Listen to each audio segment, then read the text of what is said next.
बहुत ही दिनों से मुझे एयरटेल का जो नेटवर्क है ना उसमें समस्या हो रही थी, डेटा में भी और कॉलिंग में भी नॉर्मल। तो यहाँ पे जिस रूम में मैं खड़ा हुआ हूँ ना, इस रूम में जहाँ पे मैं बैठता हूँ सोता हूँ, वहाँ पे जब मैं नेट चालू करता हूँ तो 4G पकड़ लेता है, जो कि मेरा हैंडसेट जो है 5G है। और मेरी सिम जो भी है वो भी लेटेस्ट एयरटेल की, जो भी 5G कनेक्टिविटी 5G प्लस ही देती है। तो 5G प्लस की बात ही छोड़ो, वो तो 4G भी ढंग से नहीं पकड़ता है। और 4G प्लस भी आता है तो फिर भी मुझे समझ लो डेटा यूज़ करने में या नॉर्मल कॉलिंग भी करने में ना, इसके लिए मुझे बाहर जाना पड़ता है। बाहर का मतलब ठंड है, बरसात है, कोई अगर प्रॉब्लम हो गई, जल्दबाजी हो गई किसी चीज़ में, तो फिर भी मुझे बाहर ही जाके बात करनी पड़ती थी, अभी करनी पड़ती है।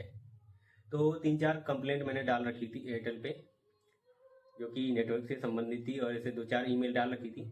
तो आज एक फाइनली भाई आए थे जो कि यहाँ पे चेक करके गए हैं। तो डिवाइस में भी दिखा रहा था पूर्ण नेटवर्क क्वालिटी या क्वांटिटी से कुछ दिखा रहा था। उन्होंने कहा कि अब 2-3 दिन में हो सकता है आपकी समस्या या कुछ भी है, जो भी डेटा फेस कर रहे हैं आप, नहीं चल पा रहा है, जो आप कॉलिंग में भी समस्या झेल रहे हैं, वो सब आपके 2-3 दिन में हो सकता है। एक टीम आएगी, वो जो मैं विजिट करके गया हूँ, उसके बाद भी 1-2 लोग आ सकते हैं, तो क्लियर कर देंगे जो भी मेरी समस्या है। तो अगर हो जाती है भाई, तो मैं तो बहुत लोगों को बोलूँगा तो एयरटेल की सर्विस बहुत बढ़िया है, अगर तो हो जाती है तो। क्योंकि मैं बहुत 1 महीने से परेशान था, कम से कम पिछले 10-15 दिनों से मैं लगातार ईमेल पेमेल किए जा रहा हूँ, तब जाके आज एक भाई आया था। कोई दिक्कत नहीं है, नाम मुझे नहीं पता, मैंने पूछा भी नहीं, ये मेरी गलती है। तो अभी चेकअप करके गए भाई, और बाहर तक मैं उनको छोड़ के आया हूँ। हाथ वगैरह मिलाए भाई, मैंने कहा थैंक यू भाई, कम से कम आए तो सही। बहुत लोग क्या होता है कि आते भी नहीं है, और कस्टमर की क्वेरी भी नहीं करते हैं, कॉल भी नहीं करते हैं, एक रिंग बजा के बस चले जाएंगे भाई की विजिट कर चुके थे। इसी वजह से सारे लोग बदनाम होते, जो काम करने वाले थे वो भी इन जैसे लोगों की वजह से बदनाम हो जाते कि आप तो जाते नहीं कस्टमर के पास। तो भाई अगर एयरटेल को सबके फ़ोन में अपनी सिम चलवानी है तो भाई ऐसे ही अपने कस्टमर का ध्यान रखना पड़ेगा। एयरटेल की नहीं बात कर रहा हूँ, और इस रूम में ना तो जियो का अच्छे से कोई नेटवर्क चलता है, ना तो वीआई का चलता है।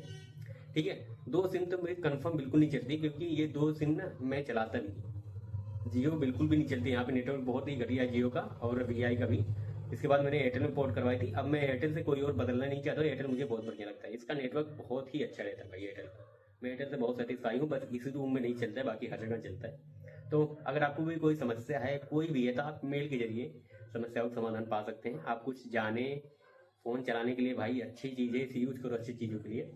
तो मिलते हैं दूसरे ब्लॉग में। ये ब्लॉग यहीं तक था, अपनी समस्या को दूर करें खुद से, किसी और के भरोसे न बैठे। बाय बाय, मिलते हैं दूसरे ब्लॉग में।